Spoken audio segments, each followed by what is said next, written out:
খাগড়াছড়িতে কথিত ধর্ষণের অভিযোগের অন্তরালে ইউপিডিএফের তাণ্ডব, এমন অভিযোগ করছে প্রশাসন ও সেনাবাহিনী। ধর্ষণের নাটক সাজিয়ে সাম্প্রদায়িক দাঙ্গা উস্কে দেওয়া হয়েছে এমন অভিযোগ এখন জোরালো হচ্ছে। কি ঘটেছিল সিংহীনালায়, কেন উত্তপ্ত হলো পাহাড়, দেখুন আজকের বিশেষ প্রতিবেদনে। গত 23 সেপ্টেম্বর রাতে প্রাইভেট পড়ে বাড়ি ফেরার পথে জেলা সদরের সিংহীনালা এলাকায় এক পাহাড়ি কিশোরীকে ধর্ষণ করা হয়েছে বলে অভিযোগ তোলা হয়। সেই অভিযোগকে কেন্দ্র করেই উত্তপ্ত হয়ে ওঠে খাগড়াছড়ি। 24 সেপ্টেম্বর শুরু হয় আন্দোলন। যুগ্ম ছাত্র জনতার ব্যানারে বের করা হয় বিক্ষোভ মিছিল। পরদিন 25 সেপ্টেম্বর ডাক দেওয়া হয় অর্ধদিবস সড়ক অবরোধের। এদিকে 24 সেপ্টেম্বর দুপুরে খাগড়াছড়ি সদর থানায় মামলা দায়ের করেন কথিত ধর্ষণের শিকার ওই পাহাড়ি কিশোরীর পিতা। মামলা দায়েরের পরপরই সহনশীল নামে অভিযুক্ত এক তরুণকে আটক করে আইনশৃঙ্খলা বাহিনী। পরে আদালতের মাধ্যমে তাকে 6 দিনের রিমান্ডে নেওয়া হয়। তবুও আন্দোলনের নামে চলতে থাকে অস্থিতিশীলতা সৃষ্টির চেষ্টা। 26 সেপ্টেম্বর শহরের টেঙ্গি স্কয়ারে নারী নিপীড়ন বিরোধী সমাবেশ থেকে সেনাবাহিনীর একটি টহল গাড়িতে হামলা চালায় আন্দোলনে মিশে থাকা ইউপিডিএফ সন্ত্রাসীরা। এতে আহত হন অন্তত 3 সেনা সদস্য। আহত হয়েও সংঘাত এড়াতে সেনা সদস্যরা নীরবে ওই এলাকা ত্যাগ করেন। 27 সেপ্টেম্বর সকাল থেকে জেলার সবকটি উপজেলার সড়ক যোগাযোগ বিচ্ছিন্ন করে দেওয়া হয়।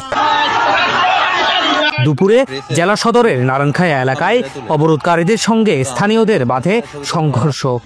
এক পর্যায়ে স্বনির্ভর বাজারে বেছে বেছে হামলা চালানো হয় বাঙালি, হিন্দু ও মুসলিমদের 13টি ব্যবসা প্রতিষ্ঠানে। লুট করা হয় প্রায় কোটি টাকার মালামাল, নগদ অর্থ।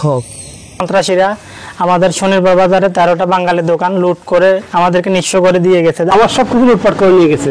আমার এখানে মেশিন ছিল, এই মেশিনগুলো ওরা কত খবর থেকে এরা যে কত হিংস, আমার এই মেশিনগুলো বের করে ওরা আগুন ধরে দিয়েছে। 10-15 লাখ টাকার ক্ষতি করে ফেলছে এরা। আমার কিচ্ছু নাই, আমি একদম অসহায় হয়ে গেলাম।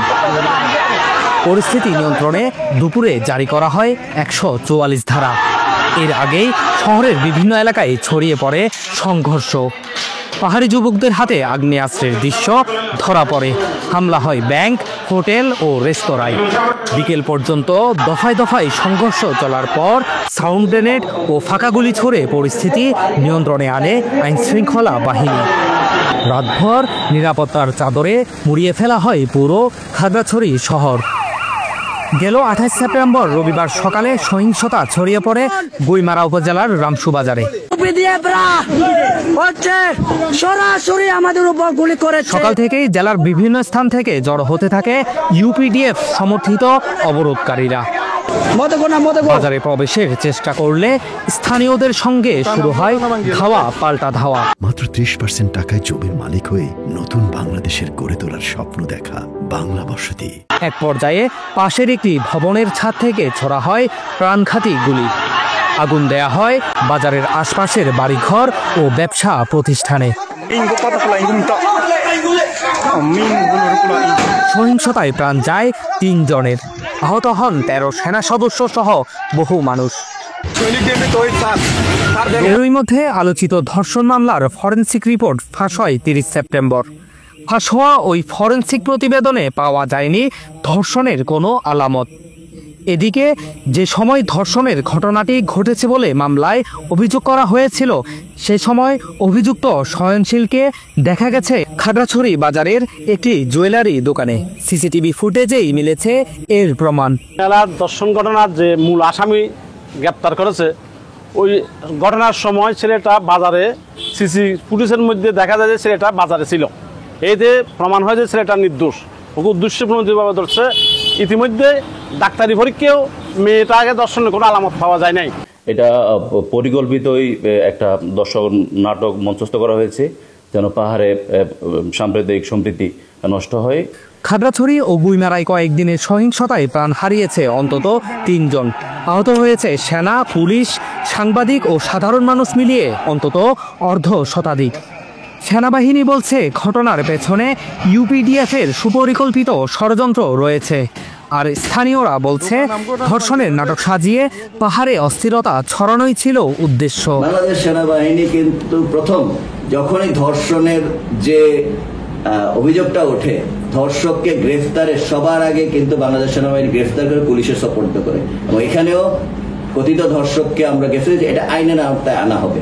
তো এই পুরা আইনি প্রক্রিয়া ফলো না করে ওরা সরাসরি চলে যাচ্ছে বিভিন্ন প্রকার প্রতিবাদ মিছিল সমাবেশ, যেটা পুরো খাগড়াছড়িকে তারা অচল করে দেওয়ার চেষ্টা করে এবং সেটা সাম্প্রদায়িক দিকে নিয়ে চলে যাচ্ছে। ইউপিডিএফ এবং এই অঙ্গ সংগঠন তারা খাগড়াছড়িতে পরবর্তী 28 তারিখে সফল হতে না পেরে তারা চলে গেল গুইমারাতে, এবং সেখানে গিয়ে একইভাবে এই পরিস্থিতির উদ্ভব করলো, এবং সেখানে অলরেডি ওই দিনই দেখা গেল যে 3 জন মারা গেল এবং আরো অনেক আহত হলো।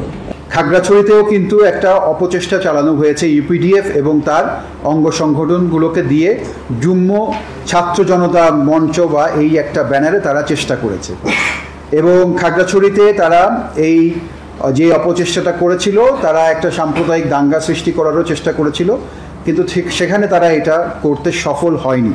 এটা আমাদের সেনাবাহিনী সহ সকল যে নিরাপত্তা বাহিনী যারা আছে তারা কঠোর হস্তে বা তাদের কার্যক্রমের মাধ্যমে এটাকে দমন করতে পেরেছে।